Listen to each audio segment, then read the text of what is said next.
욥기 23강입니다. 욥기 23강 30장부터입니다. 욥의 말이 이어집니다. 30장 1절부터 그러나 이제는 나보다 더 젊은 자들이 나를 조롱하니 그들이 아비는 내 양떼를 지키는 개들과 함께 세울 가치조차 없다고 내가 생각하노라. 정녕 그들의 손의 힘이 내게 무슨 유익이 되랴. 그들의 노년은 사라져버렸도다. 그들은 궁핍과 기근으로 차량하더니 예전에 황량하고 황폐하던 광야로 도피하여 덤불들 곁에서 당아욱을 꺾었으며 향나무 뿌리를 꺾어 음식으로 삼았도다. 사람들이 그들을 향해 도둑을 쫓듯 소리쳤으니 그들이 사람들 사이에서 쫓겨나서 골짜기 비탈과 땅굴과 바위 사이에서 살았도다. 덤불들 사이에서 당나귀처럼 부르짖으며 쐐기풀 아래에 함께 모였도다. 그들은 어리석은 자의 자식이요 정녕 비천한 자의 자식이라. 그들은 흙보다도 천한 자들이었도다. 욥이 말하는 대상이 누구인가? 그것을 우리가 성경을 대조해서 살펴보도록 할 것입니다. 자, 1절에 양떼를 지키는 개들과 함께 세울 가치도 없는 자들이라고 말했습니다. 이것은 두 가지 의미를 가질 수가 있습니다. 욥 자신의 경우를 제외하고 두 가지 경우가 될 수 있습니다. 그리스도에 대한 계시, 초림 때 고난을 받으시고 굴욕 가운데 계신 그리스도, 또 환난 때 굴욕과 고난을 당하고 있는 이스라엘 남은 자들, 그리고 또 간접적으로 적용되는 것은 지옥에 있는 죄인들이 이런 비참한 처지에 있다. 그렇게도 적용할 수 있습니다. 직접적으로 말하자면은 욥이 1차적으로 유대인들을 가리키는 모형 예표로 나왔기 때문에 대환란 때 유대인들에게 적용되는 부분이 더 많죠. 그래서 개들과 함께 세울 가치조차 없다. 왜 그렇게 되는가? 누가복음 16장에 보게 되면 개들보다 못한 처지에 있는 그 거지 나사로가 나옵니다. 여기 잠깐 보면 어떻습니까? 부자의 식탁, 누가복음 16장 21절에 부자의 식탁에서 떨어진 부스러기로 배를 채우기를 바라니 심지어 개들이 와서 그의 헌대를 핥더라. 개들이 헌대를 핥았다는 것은 그 개보다도 더 못한 처지에 있다는 것이요. 개들은 그 부자의 식탁에서 떨어지는 부스러기를 먹고 먹이로 먹는데 이 거지는 그것도 먹지를 못하는 것이요. 여기서 이 16장 21절의 말씀에서 부스러기로 배를 채우기를 바랬지만 부자가 그 거지에게 그런 찌꺼기라도 먹을 것을 줬다는 얘기가 없죠. 주기를 바랬다는 것이요. 그것은 오지 않고 오히려 개들이 와서 거지를 능욕한 것이요. 이게 대환란 때 비참하게 되는 이스라엘의 처지가 이런 몰골이다 하는 것을 보여주고 있습니다. 2절에 그들의 손의 힘이 무슨 유익이 되랴. 그들의 노년은 사라졌도다. 노년은 사라졌도다. 이 어떤 상황인가?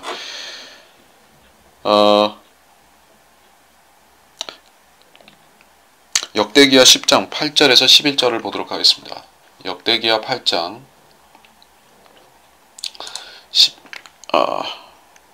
8절에서 11절. 곧 이스라엘 자손이 진멸하지 못하여 그들 이후에 그 땅에 남아있는 그들의 자손들에게는 솔로몬이 노역을 부과하여 오늘까지 이르니라. 그러나 솔로몬이 이스라엘 자손 중에서는 자기 일에 종으로 삼지 아니하였으니 그들은 전사들이고 그의 대장들의 우두머리요 그의 병거들과 기병들의 대장들이었더라. 이들은 솔로몬 왕의 관원들의 우두머리들인데 250명으로 백성을 다스리는 일을 맡으니라. 그들이 누구인가? 그들의 노년은 사라져버렸도다. 이게 그리스도는 그 인간에게 일반적으로 허락된 사람의 수명, 오늘날의 70이요 강건하면 80이라는 그 수명이 있죠. 여기서 기본적으로 70이 주어지는데 주님께서는 35살이 되시기 전에 죽으신 거예요. 33살 반에 죽으셨죠. 여기서는 그리스도한테 적용하려고 하니까 여기 그들의 노년이라고 했기 때문에 그 복수, 사람들을 가리키는 것이요. 그럼 어떤 사람들이 되겠습니까? 이 예표가 되는 사람들은 14만 4천입니다. 어떤 면에서 그들은 이스라엘 자손 12지파 중에서 나온 계시록 7장에 잠깐 보게 되면은 이런 구절이 나오죠. 찾아보고 얘기를 하겠습니다.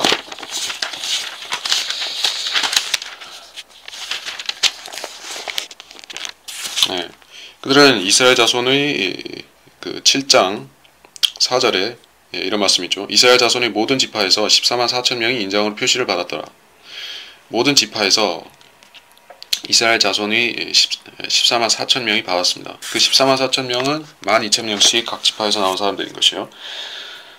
근데 그 사람들은 어쩌면 그 사람들은 에스겔 37장 37장에 뼈들의 골짜기에서 그 살해된 자들이 부활하는 모습이 나오죠. 물론 그 장면은 환란 후 휴거 때 구약 성도들이 부활하는 것이라고 추측하는 것이 럭하만 박사의 해석이기는 한데 그것일 수도 있고 또 다른 부활일 수도 있습니다. 어쨌든 그들은 육체적으로 유대인 성도들이 부활하는 것을 유대인들이 부활하는 것이면 분명합니다. 그래서 그 사람들이 부활하는데 그들은 중간에 어떤 이유로 해서 살해된 자들인 것이요. 전쟁으로 인해서 죽었든지 아니면은 헤로당이 그 이스라엘의 영아들을 예수님의 그 연령대에 해당하는 2년 내에 속하는 그 이스라엘의 유아들을 죽였던 것이요. 그런 죽임당한 사람들일 수도 있는 것이요. 그래서 그들의 노년에 사라져 버렸도다. 그러니까 욥이 그렇게 말하는 대상이 있는데 그것이 바로 환란 때 부활해야 되는 어떤 성도들을 말하는 것이다 라고 볼 수가 있을 것입니다. 내게 무슨 유익이 되랴. 그들은 어떤 힘을 기르기 전에 어떤 의미 있는 그러니까 하나님께서 그들을 사용하시기 전에 이 땅에서 끊어진 것이에요. 이 땅에서 끊어졌고 다시 오는 것입니다. 결국에 구약 성도들 가운데서 또 구약 시대 이스라엘의 살해된 자들 가운데서 대환란때 돌아온 자들이 있다. 3절에 그들은 궁핍과 기근으로 철행하더니 예전에 황량하고 황폐하던 광야로 도피하였다. 기근과 궁핍 이것은 대환란의 특징을 말하는 것인데 계시록 6장 6절이라든지 13장 17절 궁핍과 기근이죠. 짐승의 표를 받지 아니하는 자들에게 적그리스도가 식량을 주지 않기 때문에 궁핍과 기근이 오는 것입니다. 그 사람들은 광야로 가야 되고 또 광야에서 하나님께서 그들에게 먹을 것을 주시면 즉 만나를 주시면 그들은 1260일 동안 목숨을 부지할 수 있는 것입니다. 예전에 황량하고 황폐했던 광야로 도피하였다. 예전부터 있었던 광야 에돔에 있는 그 페트라 지역을 말하는 것입니다. 예전부터 거기는 황량한 곳이었었습니다. 아라비아 반도의 북단에 왼쪽 북단에 있는 그 지역이죠. 그리고 예전부터 거기는 광야였었습니다. 수천 년 전부터. 그리고 거기에는 왕국들이 세워진 적이 있고 그 고대 에돔인들이 세운 그 왕국의 궁궐이라든지 그런 건물들이 바위 속에 남아있는 것이요. 그 광야로 도피하였더니 4절에 덤불들 곁에서 당아옥을 꺾었다. 당아옥이라는 것은 이 허브의 일종인데 서양 우엉이라고 합니다. 혹은 선모, 오이스터 플랜트, 선모라고 부른다고 하는데 뭐 잘 모르지만 이 사람들이 광야에 서 있고 그 마실 물과 식량과 이런 것을 그 광야에서 스스로 해결해야 되는데 결국에 하나님께서 그들에게 하늘에서 만나를 내려주시죠. 물도 결국에는 뭐 반석을 가르시든지 어떻게 해결해 주셔야 되는데 여기서 보면 당아옥을 꺾었다는 것은 어떤 관목 종류 또는 허브를 말할 것인데 이를테면 광야에서 그 어떤 길을 잃어버렸거나 고립된 사람들이 그 선인장에서 이 물을 뽑아가지고 선인장을 잘라서 거기서 물을 짜서 마시죠. 선인장에는 물이 있습니다. 이 광야에 식물이 있으면은 어떤 그 선인장이라든지 기타 식물 종류가 있으면은 사람이 어떻게든 그 물을 구할 수가 있습니다.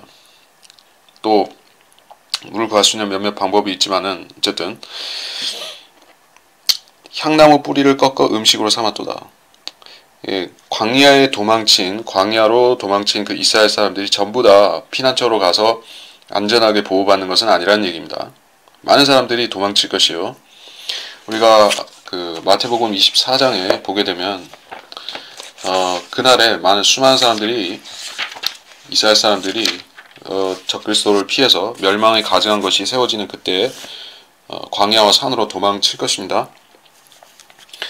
여기 보면 마태복음 24장 16절에 그때 유대에 있는 자들은 산들로 도망하라 이렇게 되어 있죠. 정확히 말해서 산들은 유대 지역에 있는 모든 산들을 가리킬 수가 있습니다. 그 도시를 제외한 모든 산들을 가리킬 수 있어요. 근데 그 중에서 셀라 페트라로 도망친 그 유대인들은 하나님께서 특별히 정하신 그 보호 구역 안에 들어가서 거기서 피난처에서 보호를 받는 것이고, 그 외에 더 많은 유대인들이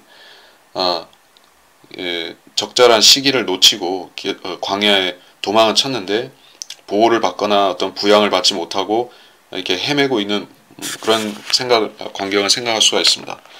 페트라 밖에 있는 사람들은 적그리스도가 추적해서 죽이는 것이요, 또 그들은 먹을 것을 구하기 위해서 광야를 헤매야 되는 것입니다.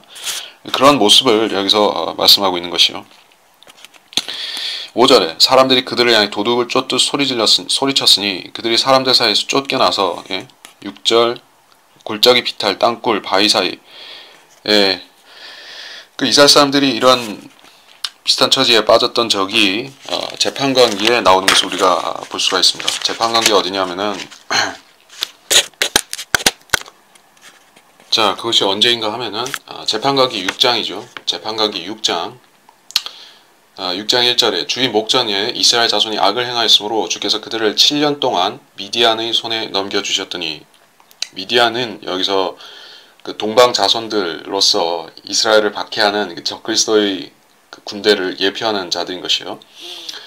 그 미디안인들이 그냥 온 것이 아니라 수많은 가축과 장막들을 무리를 끌고 와서 메뚜기 떼들처럼 몰려온 것이요. 그랬더니 이스라엘 사람들이 어떻게 했는가? 2절에 미디안의 손이 이스라엘을 이긴지라 미디안인들로 인하여 이스라엘 자손이 산에 숨을 곳과 토굴과 요새를 만들었더라. 산속에 숨었습니다. 같은 장면이 계시록에서 반복되는 것이요. 그래서 여기 욥기 30장 6절에서도 골짜기 비탈과 땅굴과 바위 사이에 살았다 이렇게 말씀하고 있는 것입니다. 역사가 반복되는 것을 우리가 볼 수 있습니다. 예루살렘이 AD 70년에 티투스 장군에 의해서 함락되고 엄청난 파괴와 그 몰살을 당할 때에도 많은 사람들이 그 일이 있기 전에 사전에 산들로 도망했던 것입니다. 그리스도인들 중에서 많은 사람들이 도망을 했는데 그들은 비참하게 죽지 않았습니다. 마찬가지로 대환란 때에도 많은 유대인들이 페트라로도 하나님께서 그들을 옮겨 놓으시고 더 많은 유대인들이 산들로 도망할 것입니다. 여기서 그런 얘기를 하고 있고, 7절에 덤벌들 사이에서 당나귀처럼 부르짖으며, 야생 당나귀, 사람이 야생 당나귀라고 이렇게 묘사할 때는 그런 구원받지 못한 사람, 자연인, 그리고 특히 자연인 가운데서 처량하고 불쌍하고 또 그 광야에서 길을 잃어버린 그런 막막한 처지에 있는 그런 사람을 여기서 당나귀라고 표현한 것입니다. 당나귀처럼 부르짖으니, 왜 부르짖을까? 먹을 것과 마실 것이, 입을 것이 없기 때문에 고통스러워서 울부짖는 것입니다. 쐐기풀 아래 함께 모였도다. 이들이 확실히 광야에 있고 산에 있다는 것을 알 수가 있습니다. 그들은 어리석은 자의 자식이고 비천한 자의 자식이다. 흙보다도 천한 자들이었도다. 이 유대인들의 위치가 이렇게 된다는 것인데, 히브리서 11장 38절을 한번 보도록 하겠습니다. 히브리서 11장 38절. 세상은 그들이 살만한 데가 못 되었으므로 그들은 광야와 산속과 동굴과 토굴에서 유리하였느니라. 성도들이 그렇다는 얘기를 하고 있습니다. 히브리서 11장 본문에서는 성도들이 이런 비참한 경험을 했다라는 얘기를 하고 있는데, 근데 여기서 욥기 30장에서는 어리석은 자의 자식이고 비천한 자의 자식이고 이렇게 말을 하고 있습니다. 두 가지가 모순되는 것 같이 보이지만은 사실은 같습니다. 왜냐하면 이스라엘의 배교 때문에 그 조상들을 훌륭하고 위대한 조상들을 둔 이스라엘이 결국 대환란 때는 모든 민족들 가운데서 찌꺼기 같이 보이게 되는 것이요, 실제로 찌꺼기 같은 인생들이 된다는 것입니다. 우리가 보면 얼마나 위대한 조상들을 가졌는가. 아브라함, 이삭, 야곱, 매우 위대한 사람들, 요셉, 그리스도의 엄청난 예표들을 간직한 위대한 이스라엘의 구원자였던 요셉, 그리고 정말 말할 필요도 없이 역사에도 유명한 모세, 그리고 이름난 다윗, 솔로몬, 히스키야, 그리고 모든 이스라엘 역사 가운데 일어났던 재판관기라든지 선지서에 있었던 수많은 영웅들, 히브리서에도 나오죠. 이런 위대한 조상들을 가졌던 유대인들이 왜 이렇게 능욕을 당하는가? 두 가지 이유가 있다는 것입니다. 첫 번째는 하나님을 섬기지 않고 배교했기 때문에 그들을 70주라는 기간을 정해놓고 그들에 대한 정년과 심판을 완성하시는 주님의 뜻이 있고, 두 번째로는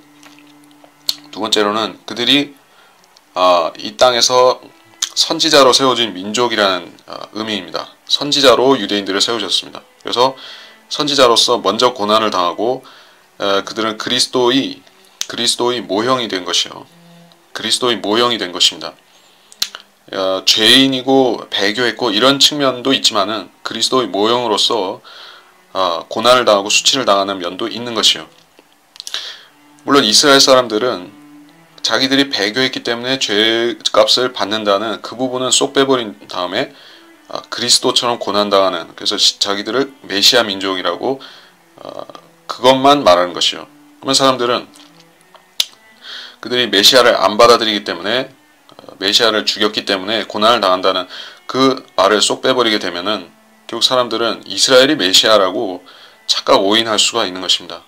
꽤 많은 그 메시아닉 주들이 있죠. 메시아닉 주들 가운데서 자기들의 민족이 그리스도를 거절한 그 엄청난 죄를 지었기 때문에, 죽이는 죄를, 그리스도의 피를 흘린 죄를 지었기 때문에 하나님께서 그들을 심판에 넣으셨다는 사실을 인정하는 그런 솔직한 유대인들은 잘 없는 것이요. 그래서 자기들이 고난당한 이야기만 쭉 하면서 우리는 선지자 민족, 하나님께서 메시아 민족으로 우리에게 세워주셔서 우리는 특별한 연단을 받고, 그래서 아주 우리는 위대한 민족이고 이런 얘기를 하려고 하는데, 실상 하나님께서는 그들을 메시아를 거절한 죄 때문에 그들에게 혹독한 심판을 내리고 계신 것이 사실입니다. 그러니까 자기 민족에게 유리하게 해석하면은 성경을 비성경적으로 해석하게 되는 것입니다. 잘못 해석하게 되고, 또 많은 사람들이 구원을 놓치게 되는 것이에요. 회개를 해야지 사람이 구원을 받을 수가 있죠. 자기가 처절하게 자기가 지옥에 가는 죄인이라는 사실을 시인하고 인정하지 않는 이상에는 그 사람이 구원을 받기에는 불가능한 것이에요. 지옥을 모른 채로 구원을 받는 것은 불가능하죠. 어떤 사람이든 자기가 멸망할 수밖에 없는 지옥에 가야 되는 아주 비참한 죄인이라는 사실을 뼈저리게 시인한 다음에 구원을 받는 것이에요. 예수님은 참 좋으신 분, 이걸로 구원이 되는 게 아니라 자기가 지옥에 가는 아주 흉악한 죄인이라는 사실을 꼭 시인해야만 되는 것입니다. 유대인들이 그것이 그렇게 하기 쉽지 않다는 것이에요. 왜냐하면 너무나 자기들이 메시아 민족이라는 선민이라는 자부심이 너무나 꽉 차 있기 때문에 하나님께서 그 자부심을 완전히 꺾어 놓으시는 것이에요. 언제 꺾어 놓으시느냐? 대환란 때. 그들이 완전히 이방인들 가운데서 가장 천한 자로, 멸시받는 자로, 또 진멸되는 그런 상황이 있게 되면은 그때는 생각을 바꿀 것이에요. 우리가 잘나서 하나님께서 우리를 선민으로 먹이고 입혀주신 것이 절대 아니다 하는 것을 그때 가면 알게 되는 것입니다. 그렇고 그들 흙보다 더 천한 자들이었느니라. 욥의 고백 가운데서 우리가 앞에 그 흙 속에 누워 있고 또 그 흙으로 돌아가고 이런 말을 했었죠. 그리고 9절, 그런데 이제 내가 그들의 노래가 되며 그들의 조롱거리가 되었도다. 노래와 조롱거리가 되었다. 이거는 한마디로 예수 그리스도에 대한 언급입니다. 그들의 노래가 되었다. 많은 사람들이 예수 그리스도를 조롱의 의미로 부르고 있습니다. 마호메트 교회에서는 예수를 안 부르고 이사라 부르죠. 에서에 해당하는 말로 부릅니다. 그것은 에서가 어떤 사람이냐? 육신적인 사람이고, 육신적 정욕적이고, 하나님의 말씀을 믿지 않는 사람이고, 약속을 믿지 않는 사람이고, 세상적인 사람이에요. 그런 사람의 이름을 왜 예수님의 이름에다 붙이냐 이거죠. 그 사람들이 예수 그리스도를 멸시한다는 뜻입니다. 예수 그리스도를 모슬렘들이 선지자라고 믿는 것 같다고 말하지만은 실질적으로는 선지자로 믿는 것도 아니고 에서라고 부르는 것이요. 육신적인 인간이다. 말하자면 사생하다. 메시아가 아니고 사생하다. 이렇게 부르는 것이요. 그렇기 때문에 예수님을 조롱거리로 삼은 수많은 사람들이 이제 유대인들도 조롱거리로 삼을 것입니다. 예수님은 유대인의 형제가 되시는 분이죠. 육신적인 혈통으로 이스라엘의 유다 지파에서 그 마리아의 모계를 통해서 나셨기 때문에 유다 지파에 속한 분인 것이요. 유대인을 멸시하는 사람들은 그러니까 자기들이 의도했건 의도치 않았건 간에 결국은 예수님까지도 함께 멸시하게 되는 것입니다. 근데 사람들은 그런 원리를 영적인 원리를 잘 모르기 때문에 유대인들을 멸시해도 괜찮은 것이다. 예수님하고는 상관없다라고 생각할지 모릅니다. 그러나 성경에서는 절대 그렇지 않다는 것을 복음서에서 예수님 자신이 일깨워주고 계십니다. 그의 달란트의 비유를 말씀하시고 또 열처녀 비유를 말씀하신 그 장에서 그 뒤에 나오는 이야기가 또 있죠. 양과 염소, 이방 민족들이 이스라엘에 대해서 흉악한 짓을 했던 그 염소들이 쫓겨나고 지옥에 가는 그런 말씀이 나오고, 이스라엘을 그 유랑민들을 잘 대해주고 돌봐주고 한 그런 선한 그 양과 같은 이방인들을 주님께서 복된 천년왕국으로 받아주신다 하는 이 말씀이 나오는 것입니다. 이것만 보더라도 유대인들에게 그 악담을 하거나 악행을 해서 잘된 민족이나 나라가 전혀 없다는 것을 우리가 알 수가 있는데, 역사에서 사람들이 배우는 교훈이 무엇입니까? 별로 없는 것이요. 똑같은 짓을 조금 다른 형태로 반복하는데, 그래서 유대인들을 박해하면은 그 민족이나 나라의 끝이 안 좋다는 것을 알면서도 하나님께서 마귀에게 허락하시고 마귀가 사람들을 충동질해서 그러한 나쁜 짓을 하게 하면, 유대인 학살을 한다든지 뭐 개토를 만든다든지 이런 나쁜 짓을 하게 하면은 사람들은 그 예전에 있었던 과거의 역사에 있었던 일들을 다 잊어버리고 또 시키는 대로 따라가는 것입니다. 그런 일이 대환란 때 없을 것이냐? 엄청나게 또 일어난다는 것입니다. 지금 뭐 히틀러가 얼마나 나쁜 짓을 했는가? 뭐 영화도 많고 소설도 많고 뭐 역사 기록 다큐멘터리도 많고 수많은 사람들이 다 알고 있는 것이요. 과연 그런 일이 또 있을 수 있겠는가? 사람들은 상상을 못하는 것입니다. 독일 사람들이 얼마나 뼈저리게 반성한다고 얘기를 하고 있습니까? 그래서 독일 사람들은 그렇게 반성하면서도 결국에 대환란 때 가면은 또 마귀가 그런 일을 시키면은 그 다른 민족들과 함께 그런 나쁜 짓을 할 것이요. 이것만 보더라도 우리가 역사에서 교훈을 배울 수 있는 사람은 거의 없다는 것입니다. 성경에서 교훈을 배운 사람들이 역사도 아는 것이요. 10절 그들은 나를 혐오하여 내게서 멀리 도피하고 내 얼굴에 침 뱉기를 주저하지 않았더라. 내 얼굴에 침 뱉기를 주저하지 않았다. 주님께서 실제적으로 주님의 얼굴에 침을 뱉었었죠. 로마 병사들이 침을 뱉었던 그 사건을 여기서 언급하고 있습니다. 그래서 욥은 부분적으로는 자기를 환난 성도로서 제시를 하고 또 부분적으로는 메시아로서 제시를 하는 것이요. 욥은 그 두 가지 경우에 다 적용될 수가 있습니다. 그러니까 다윗도 두 가지 경우에 다 적용됐었죠. 그러니까 선지자들의 임무가 이런 것이요. 그들은 전방위적으로 전체적으로 하나님께서 그들의 모든 면을 들어서 메시아도 나타내고 이스라엘의 남은 자도 나타내고 이렇게 그들을 모델로서 사용하신 것입니다. 그들의 입에서 발설한 말들을 통해서 그들을 하나의 생을 하나의 모델로 사용하신 것이요. 선지자라고 할 때 그 말만 예언만 이렇게 그럴싸하게 하는 사람들이 선지자가 아닌 것이요. 구약시대의 선지자들은 그들 자신이 누군가의 어떤 민족의 개인이나 어떤 민족의 모델이 된 것입니다. 그리스도인들은 이 땅에서 선지자라고 주님께서 우리를 선지자로 부르셨다는 것을 우리가 알죠. 예수님께서 이 땅에서는 선지자이셨던 것 같이 땅에서 이 땅을 비추는 빛과 소금, 또 비추는 빛이고 또 부패를 방지하는 소금이라고 하면은 우리는 이 땅에서 선지자의 역할을 하는 것입니다. 그러니까 누구를 대표하는 선지자인가? 우리는 이스라엘을 대표하는 선지자는 아니죠. 이스라엘 대표하는 선지자가 아니라 우리는 예수 그리스도를 대표하는 선지자가 된 것입니다. 그러면 바울이 우리에게 자기 십자가를 지고 주를 따르라고 말씀한 것이 우리한테는 100% 예수 그리스도를 따라 행하라는 것입니다. 예수 그리스도를 따라 행하는 것은 첫 번째로 그 박해를 감수하는 것입니다. 어떤 박해? 복음으로 인해서 사람들로부터 오는 경멸과 멸시와 박해를 우리가 능히 감수하는 것이 예수 그리스도의 모델을 우리가 이루는 것이요. 땅에서 선지자로서 그분의 모형을 이루는 것입니다. 그렇게 파기를 주저하지 않는 사람들이 10절에서와 같이 침뱉음을 주저하지 않는 욥과 같이 그렇게 자신의 역할을 수행하는 사람들이 많이 있는가? 없는 것이요. 우리가 가만히 앉아서 교회에서 하나님을 찬양하면은 이런 일을 겪을 일이 없을 것입니다. 왜냐하면 세상은 교회 일을 간섭하지 않고 또 교회는 교회 안에서 하나님을 어떻게 섬기건 세상 사람들이 관여하지 않기 때문입니다. 세상 사람들은 자기들을 마음대로 살도록 내버려 두기만 한다면 교회에 대해서 관심을 두지 않습니다.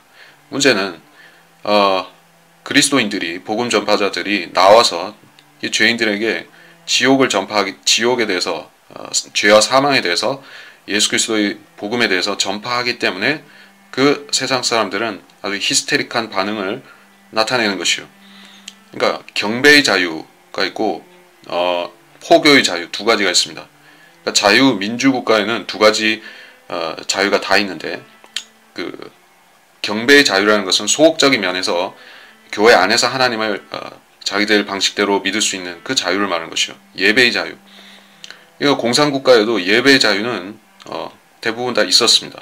형식적으로 교회를 갖춰놓고 심지어 북한에도 예배의 자유가 있습니다.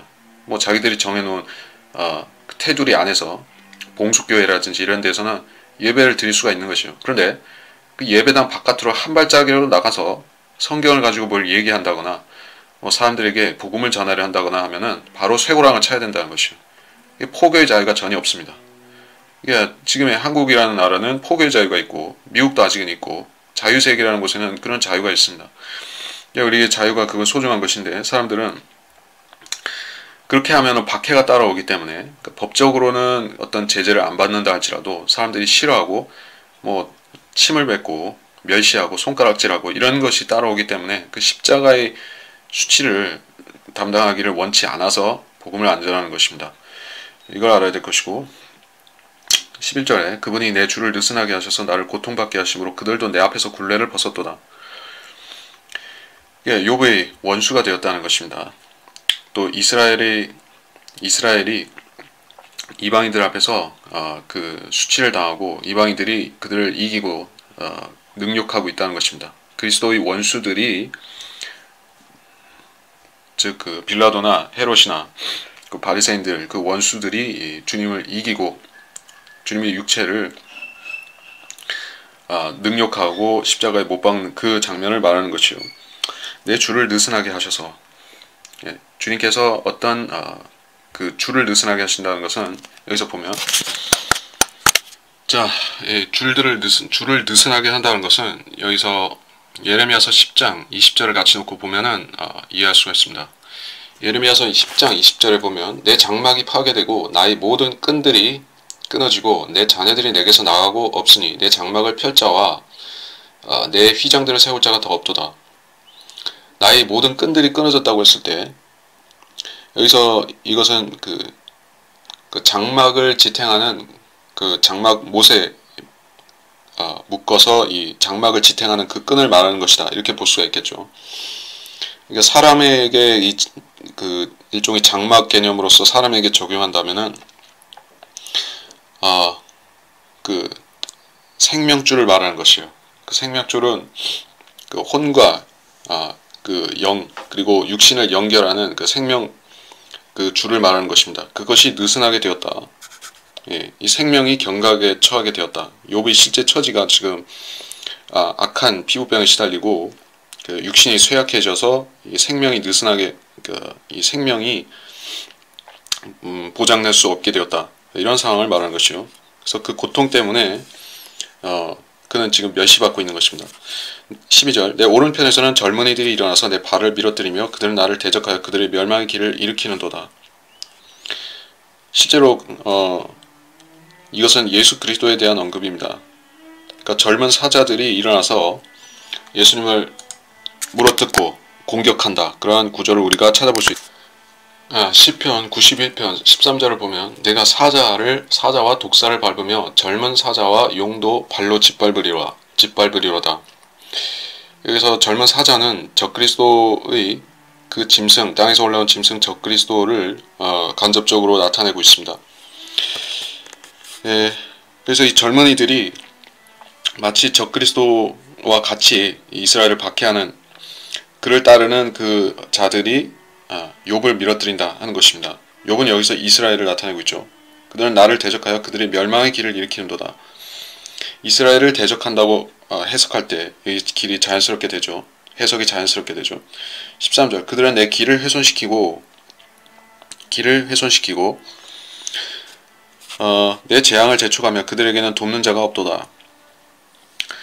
그러니까 그들 스스로 그러니까 주님을 이스라엘을 박해하는 이방인들에게 적용할 수도 있지만은 이것을 예수 그리스도께 적용한다고 할 때 그들이 누가 되겠습니까? 그들은 바리새인들과 사두개인들과 제사장들 그리고 빌라도가 되는 것입니다. 그들이 서로 손을 잡고 주의 길을 훼손시켰습니다. 그러니까 주님의 길이 어떤 길인가? 주님께서는 이 땅에서 메시아로 이스라엘을 다스릴 분이시오. 세상의 통치자가 되실 분인 것이요. 그래서 이 땅의 천국을 수립하기 위해서 오셨던 것입니다.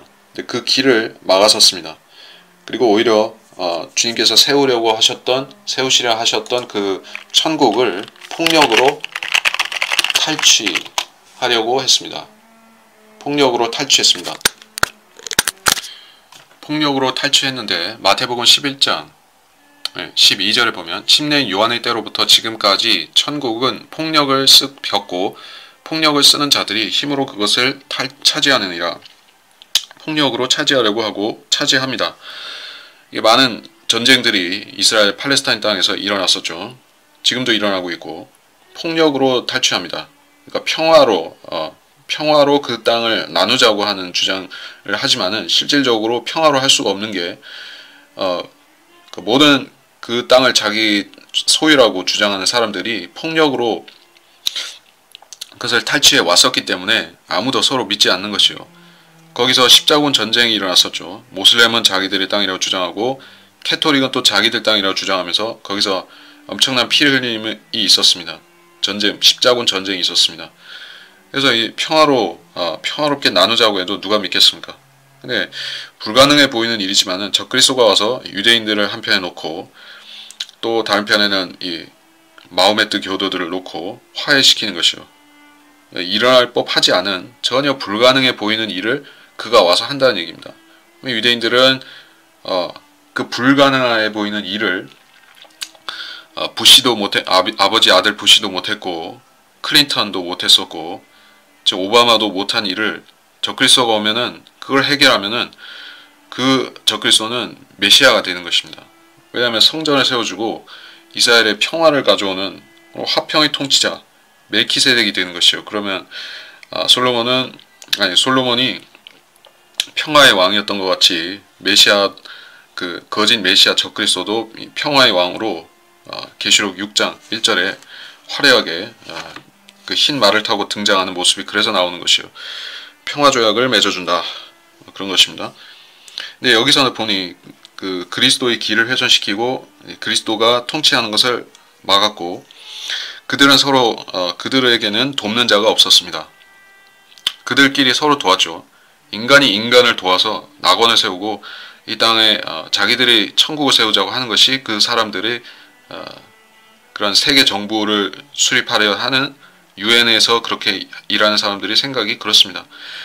그래서 인간이 인간을 돕는 것이지 그들은 하나님께 도와달라거나 또는 심지어 마귀에게 도와달라고 하지도 않습니다. 자기들 힘으로 인간의 노력으로 하겠다고 하는데 결국에는 마귀가 와서 그들의 일을 이루게 하는 것이요.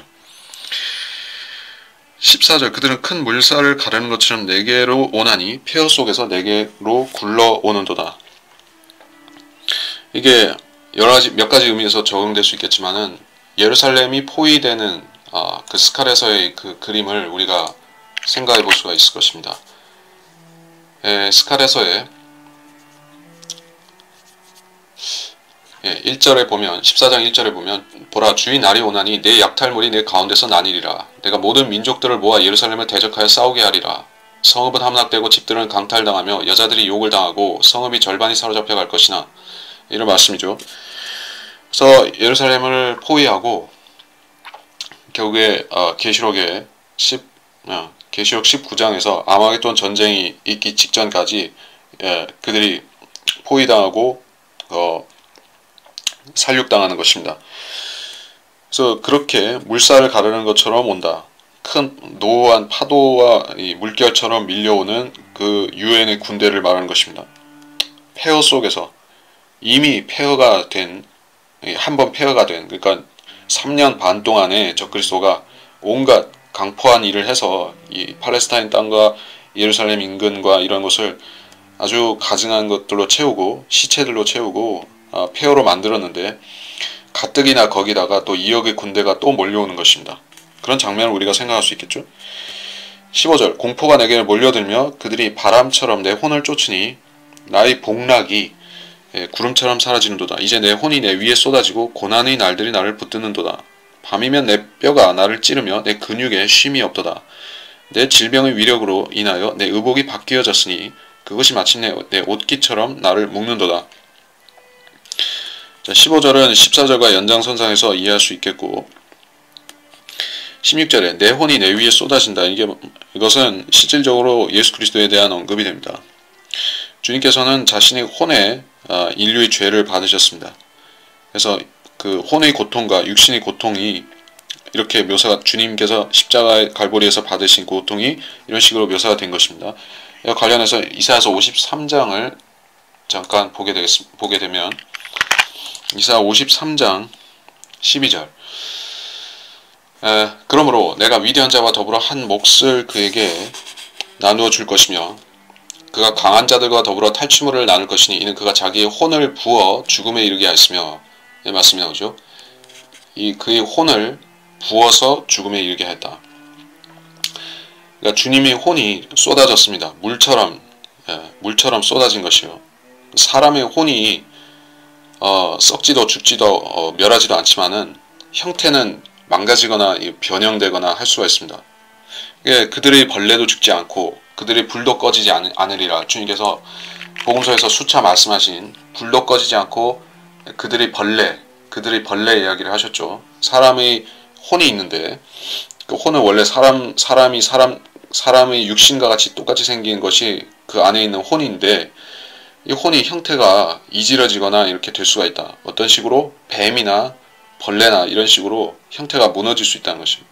그러니까 주님께서는 자신이 나는 벌레요 이렇게 시편에서 말씀하시고 여기 욥기에서도 나는 벌레라 이렇게 십자가에서 그렇게 혼이 또 육신이 마찬가지로 그렇게 되었는데 또 어떻게 됐냐면은 물처럼 쏟아진 것이요. 형태가 무너졌다는 뜻으로 말하는 것입니다. 얼마나 인류의 죄가 그 구석 와서 그 완전히 새하얀 도화지를 완전히 먹지처럼 만든 것이요. 그래서 형태가 이렇게 된 것입니다. 고난의 날들이 나를 붙드는도다. 그래서 이 이게 앞부분의 언급에서는 내 혼이 내 위에 쏟아지고는 그리스도한테 십자가에서 적용이 되지만 고난의 날들이 나를 붙드는도다. 이것은 날들이 나왔습니다. 야곱의 고난의 때를 말하는 것이요. 자, 이게 얼마나 긴밀하게 주님께서 그 갈보리 십자가에 6시간 동안 당하신 그 고난의 시간과 또 이스라엘 민족이 이스라엘 사람들이 3년 반 동안에 한때 두때 반때의 그 기간 동안에 당하는 그 고난의 야곱의 날들, 그 날들이 긴밀하게 서로 연결되고 있는가? 한 구절 안에서 이게 서로 붙어 있죠. 그러니까 물론 이스라엘 사람들이 예수님이라는 얘기가 아닙니다. 또 예수님이 이스라엘 사람이라는 얘기, 이스라엘 민족이란 민족과 동일시된다는 얘기는 아닙니다. 근데 그 고난이, 예수님의 고난이 전자가 이 후자인 그 이스라엘의 고난을 초래한 것이고, 후자가 또 전자를 초래한 전자를 영향을 주는 것이고, 서로 연결되어 있는 것입니다. 주님께서는 이스라엘의 선지자로서 그런 고난을 받으셨고, 또 이스라엘은 그들이 예수 그리스도를 예표하는 예수 그리스도의 모형으로서 그렇게 고난을 당하는 것이요. 17절 밤이면 내 뼈가 나를 찌르며 내 근육에 쉼이 없도다. 뼈가 나를 찌르며, 뼈가 찌른다고 했는데 이것은 비유적입니다. 물론 그 주님의 뼈는 부러지지 않았습니다. 요한복음 19장 36절에 뼈는 부러지지 않았고, 근데 여기서는 욥의 이야기를 하고 있으니까 18절 내 질병의 위력으로 인하여 의복이 바뀌어졌으니 내 옷깃처럼 그것이나 옷깃처럼 나를 묶는도다. 의복이 바뀌어졌다. 옷에 문제가 생겼다. 이런 얘기를 하고 있습니다. 우리가 두 가지 본문을 살펴보면 이해할 수가 있을 것입니다. 이에 관해서 유다서를 보면 이렇습니다. 유다서는 한 장이니까 유다서 23절에 22절 23절을 보면 이렇죠. 어떤 자들을 동정하되 차이를 두어하며 다른 자들은 불 속에서 끌어내어 두려움으로 구원하되 육신으로 더럽혀진 그 옷조차도 증오하라. 육신으로 옷이 더럽혀졌습니다. 뭐 때가 묻었다, 뭐 옷을 빨지 않아서 좀 더럽게 보인다, 이렇게 더럽혀진 게 아니라 육신으로, 즉 육신에서 어떤 병증, 피부병 이런 것 때문에 옷이 완전히 오염되었다는 것입니다. 전염성 어떤 질환으로 오염된 걸 말하는 것이요. 마치 문둥병에 걸린 사람이 걸친 옷이 그 문둥병 균이 있는 것과 마찬가지가 되었다. 그래서 이 욥이 말하는 내 질병의 위력이라는 것은 엄청난 이 피부병, 전염성 피부병, 즉 문둥병을 말하는 것이요. 물론 욥 자체는 문둥병에 걸린 건 아니었지만은 그런 가려움증 같은 것이었지만은 대환란 때 사람들은 짐승의 표를 받게 될 때 그런 문둥병 같은 병에 걸리죠.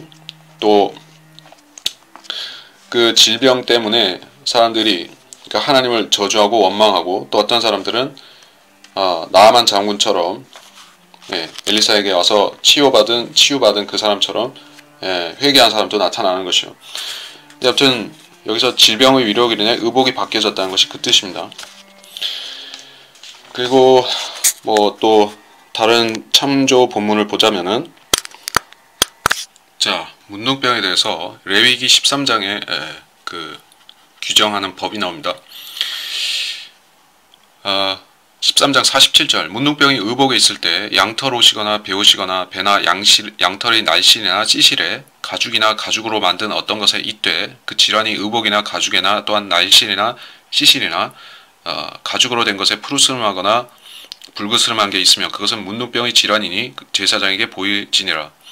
제사장은 그 질환을 살펴보고 그 질환이 있는 것을 7일 동안 간직하였다가 일곱째 날에 그 질환을 살펴볼지니 만일 그 질환이 의복이나 날실이나 시실이나 가죽이나 가죽으로 만든 어떤 것에 퍼졌으면 그 질환은 부식성 문둥병이니 그것은 불결하니라. 그러므로 그는 의복을 불사를 지니 양털이나 배의 날실이나 시실이든 또 가죽으로 된 어떤 것에든 질환이 있는 것은 부식성 문둥병이니 그것을 불사를 지니라.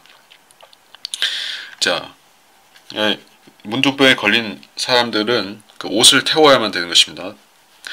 옷에 그 질병이 묻어 있기 때문에 그 옷을 태워야지만 방역을 할 수가 있는 것이요. 그래서 중세 때 로마 캐톨릭의 많은 카톨릭 교도들이 그 패스트에 걸려서 죽었는데, 유대인들은 그 몸을 잘 씻었기 때문에 율법에 명한 대로 정결의 법을 지켜서 죽지 않았습니다. 또 문둥병에 대한 그런 규제와 마찬가지로 이렇게 전염성 질환에 대해서 예방책이 있었기 때문에 안 죽었는데, 그런 걸 하지 않고 불결하게 살았던 사람들, 그런 가톨릭 교도들은 엄청나게 죽어나간 것이요. 그러니까 대환란 때에도 그 엄청난 그런 피부병이 부식성 문둥병이 유행할 적에 그러한 병에 걸린 사람들은 방법이 없습니다. 그러니까 그때 복음 전파하는 유대인들에게 가서 치유를 받아야 되는 것이요. 치유를 받지 않으면 그들은 그 병을 앓다가 고통을 당하다가 결국 주님께서 오시기 전에 다 죽는 것입니다. 19절 그분이 나를 진창에 던지시니 내가 먼지와 재갈이 되었도다. 재같이 되었도다. 내가 주께 부르짖으나 주께서는 내게 듣지 아니하시며 내가 일어서도 나를 유념치 아니하시나이다. 진창에 던지시고 나를 유념치 않으신다. 이것은 주님께서 십자가에 달리신 그 고난을 말씀하시는 것이요.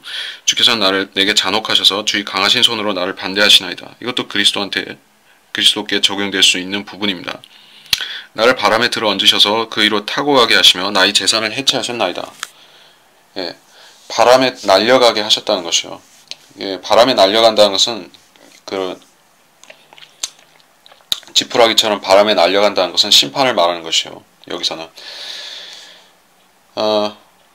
나의 재산을 해체하셨나이다. 요반 때 문자적으로 이루어졌었죠. 그리고 대환란 때가 되면은 유대인들에게 또 문자적으로 이루어질 사실입니다. 그리고 또 누구든지 짐승의 표를 받지 않고 짐승의 형상에 적그리스도의 형상에 절하지 않는 사람들에게는 재산을 해체하고 그것을 적그리스도와 부자들이 먹을 것이요. 23절 그는 주께서 나를 죽음으로 또 모든 살아있는 것들을 위해 정해놓은 집으로 데려가실 것을 내가 알미니이다. 나를 죽음으로 육체적인 죽음을 말하는 것인데 살아있는 것들을 위해 정해놓은 집이라고 했습니다. 집이요. 모든 살아있는 것들을 위하여 정해놓은 집. 지하세계, 음부 그걸 말하는 것입니다. 그 음부, 지하세계에는 두 가지 구역이 있죠. 선한 자들이, 그러니까 의인들이 가는 곳이 있고 악인들이 가는 곳이 있습니다. 마찬가지로 그 악한 천사들이 가는 곳은 역시 지옥에 속한 것이요. 그래서 지하세계는 낙원도 있고 지옥도 있습니다. 여기서는 그것을 하나의 집으로 묘사를 했습니다. 그러니까 지하세계라는 집이 있고 그 한쪽 방에는 지옥이라는 불타는 곳이 있고 또 다른 쪽 방에는 그 구약시대 의인들이 머물렀던 낙원이 있었던 것입니다. 그리고 중간에는 그 큰 구렁이 있죠. 그것을 나누는 복도 같은 것이 있는 것이요. 이게 지하세계를 집으로 묘사했습니다. 24절 그러나 사람들이 그의 멸망 속에서 부르짖을지라도 그분은 그의 손을 무덤에까지 뻗치지 아니하시리라. 사람들이 그의 멸망 속에서 부르짖을지라도 이거는 어떤 때 상황을 말씀하신지 알겠죠.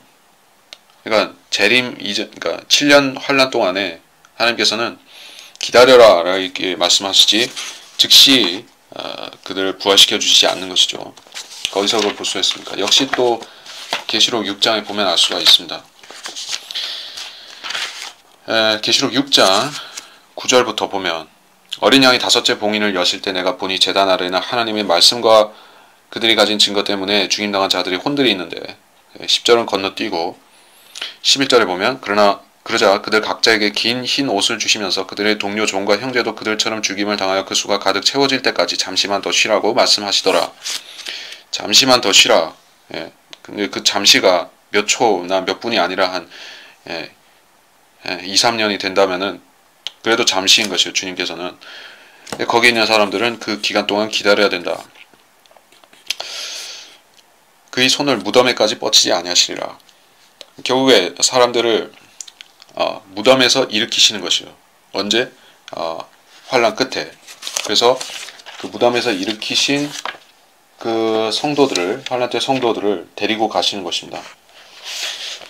그런 장면이 역시 마태복음 24장에 나오는 것이죠. 마태복음 24장 30절에 그 후에 하늘에 있는 인자의 표적이 나타나리니 땅의 모든 지파들이 통곡할 것이며 그들은 인자와 권세와 큰 영광으로 하늘의 구름을 타고 오는 것을 보리라.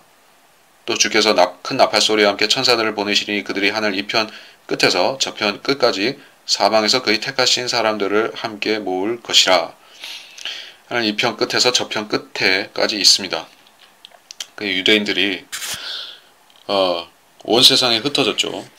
그리고 덜어는 하늘에 가서 있는 자들도 있고, 덜어는 아까 본 계시록 6장에서처럼 지하 낙원에서 울부짖는 자들도 있습니다.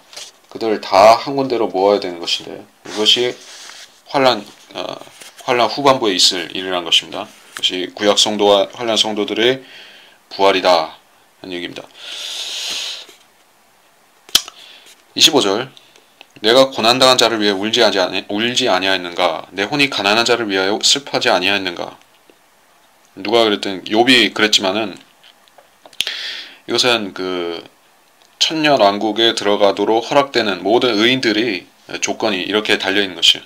그다음 마음이 온유한 자들이고, 가난한 자들을 위해서, 가난한 자들과 고아압이 없는 자들, 고아와 과부들을 위해서 자기 생명이라도 내어놓을 수 있는 그런 사람들이 천년왕국에 들어간 사람들이죠. 그래서 욥은 그런 모범을 보여준 사람입니다. 그래서 그는 환란 성도의 또 천년왕국에 들어가는 자격을 갖춘 사람의 모델이 된 것이요. 26절, 내가 선을 찾았는데 악인에게 임하였고 내가 빛을 바라는데 어둠이 임하였도다. 선을 찾았는데 악이 임하고 빛을 바라는데 어둠이 임한다. 예, 모순이죠. 그러니까 그리스도인들한테는 정반대로 그 빛을 바라면 빛이 오고, 하나님께서 그 생선을 달라고 하는데 전갈을 주시는 분이 아니죠. 우리가 한번 잠깐 보면, 누가복음 11장 11절에 너희 가운데 누가 아비 된 자가 있어 아들이 빵을 달라는데 돌을 주며 생선을 달라는데 생선 대신 뱀을 주겠느냐?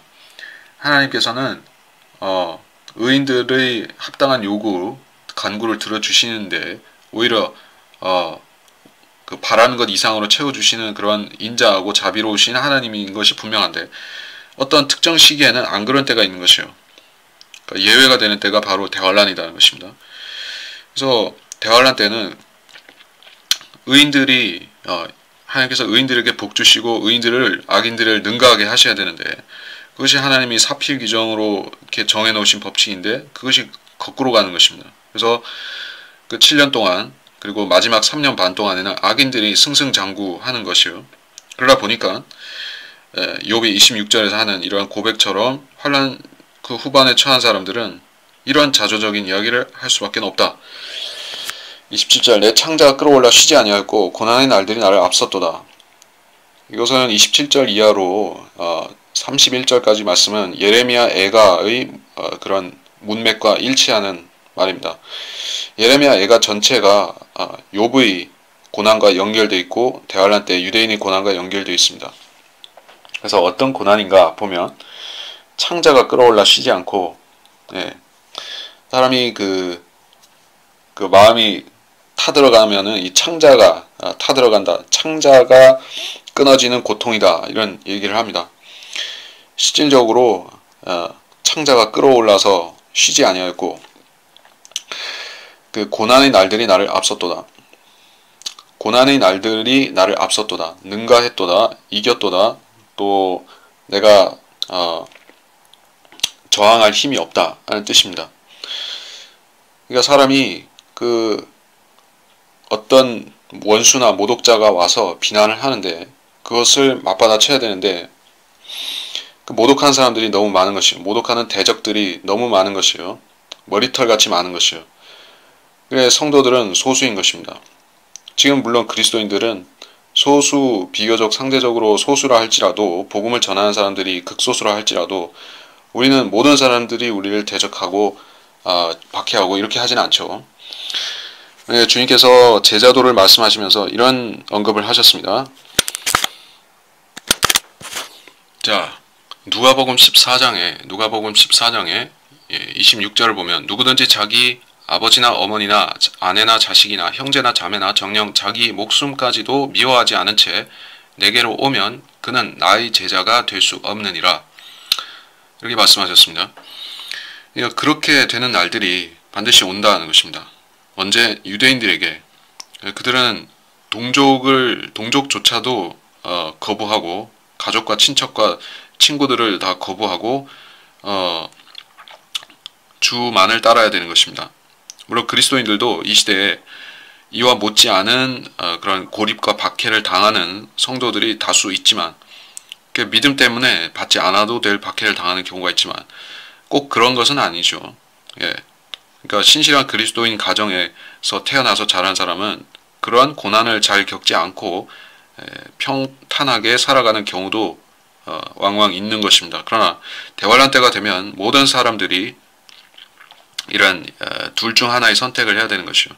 가족을 더 사랑하느냐, 아니면 하나님을 더 사랑하느냐. 그것이 생명과 사망을 나누는 기준이 되는 것이요. 가족을 더 사랑하고 자기 그 남편이나 아내를 더 사랑함으로써 짐승의 표를 받고 지옥에 가는 사람이 있고, 자기 생명까지도 미워함으로써 영생을 이어받는 사람들이 성도가 되는 것이요. 지금 시대하고는 전혀 다르죠. 지금 이 시대에 구원을 받는 것이 가족이나 남편이나 아내를 버리고 주님을 따라야만 구원을 받는 것이 절대 아니죠. 자, 그리고 28절, 나는 햇빛 없이 애곡하러 갔고 내가 서서 회중 가운데서 울었도다. 애곡하러 갔다. 이것은 역시 예레미야 애가와 관련이 되는 것입니다. 애가 회중 가운데서 울었도다. 29절, 나는 용들에게 형제요 올빼미들에게 벗이라. 용들은 또 올빼미는 둘 다 용은 사탄과 직접 관련되고 올빼미는 사탄을 상징하는 불결한 새, 악령을 상징하는 짐승인 것이요. 그래서 여기 용들이 등장했는데, 문제는 사람들이 용들을 보거나 그 용들의 실체를 성경을 제외하고는 알 수 있는 방법이 없기 때문에 놓치는 것이요. 왜 용들이라 불리는지 우리가 알아야 되겠죠. 용은 한 마리지만은 그 계시록에 나오는 붉은 용은 두 마리, 세 마리가 아니지만은 왜 용들일까요? 여기서 말씀하는 이 용들은 자, 왜 용들인가? 욥기 30장 29절에서 뿐만 아니라 시편 44편 19절에 보면, 또 74편 13절에 보면 또 용들이 나오는데, 특히 시편 74편 13절을 보면 주께서는 주의 능력으로 바다를 가르셨으며 물들 가운데 있는 용들의 머리를 부수셨나이다. 이렇게 말씀하고 있습니다. 그러니까 짐승, 적그리스도는 여러 가지가 섞여 있죠. 표범이 있고 사자가 있고 곰이 있습니다. 발은 곰 같고 입은 사자 같고 가죽은 표범과 같습니다. 그리고 실질적으로 그 붉은 용, 하늘에 있는 붉은 용도 머리가 열이고 머리가 7이고 뿔이 10이죠. 머리가 7개가 있기 때문에 그것을 용들이라고 부른 것입니다. 이게 머리 수를 기준으로 하면 7마리가 되죠. 또 뿔을 기준으로 하면 10이 되는 것이요. 실질적으로 그 열왕이 되죠. 그 10뿔은. 그리고 7머리는 용이 권세를 주었던 그 7왕들을 가리키는 것이고 7왕국을 가리키는 것이고, 이렇게 복합적인 짐승이기 때문에 용들이 된 것이요. 또 짐승도 짐승들이 되죠. 어떤 짐승들이냐? 땅에서 올라온 짐승, 바다에서 올라온 짐승, 또 하늘에서 내려온 그 용이라는 짐승, 이 짐승 셋이 있는 것이요. 이렇게 그들은 사탄은 짐승들과 용들이 합력해서 역사하는 것이요. 그래서 여기서 용들에게 형제요라고 했을 때 이거 사탄을 실질적으로 붉은 용을 가리키는 것이다. 또 올빼미들이라고 할 때는 그것은 사탄을 추종하는 그런 악령들을 가리키는 것이다. 이렇게 말할 수가 있을 것입니다. 30절, 내 피부는 내 위로 검어졌고 내 뼈는 열기로 타도다. 실질적으로 피부가 검어지고 뼈가 열기로 타는가? 계시록에 보면 그 말씀이 나오죠. 자, 어떻게 태우는가? 계시록 16장 8절 9절, 넷째 천사가 자기 호리병을 해에 쏟으니 해에게 불로 사람들을 태우는 권세가 주어지더라. 그리하여 큰 열기로 사람들을 태우니 그들이 이러한 재앙의 권세를 가진 하나님의 이름을 모독하더라. 그들이 회개하지 아니하고 그분께 영광을 돌리지 아니하니라. 그래서 이 피부가 검어진 것은 실제로 그 사람들이 환란 끝부분이 되면은 엄청나게 해가 사람들을 불러 태우는 권세가 주어집니다. 지금의 그 오존층이라는 것이 있어서 그 태양 광선을 그 필터를 해주는 것이 오존층인 것입니다. 그리고 벤 앨런 때라는 것이 있어서 이 우주에서 쏟아지는 각종 우주 방사선들을 막아주는 층이 또 그 위에 하나 더 있는 것입니다. 하나님께서 이 지구에 있는 생명체들이, 인간을 포함한 모든 생명체들이 외계의 방사선이나 태양의 직사 그런 광선들을 받아서 죽지 않도록 막아주시고 계신데, 결국에 그것들이 붕괴되면은 땅이 직접적으로 불처럼 불에 태워지는 오븐 속에 있는 그런 전자 렌지 속에 있는 사람들과 존재가 되는 것이요. 그래서 엄청난 고통을 당할 뿐 아니라 피부가 이렇게 시커멓게 된다는 것입니다. 31절 내 하프도 슬픔으로 변하였고 내 오르간도 우는 자들의 소리로 변하였도다. 그래서 하나님께서는 음악을 애초에 창조하셨을 때 그것을 하나님을 경배하고 찬양하는 피조물들의 경배를 받는 그런 도구로 사용하셨습니다.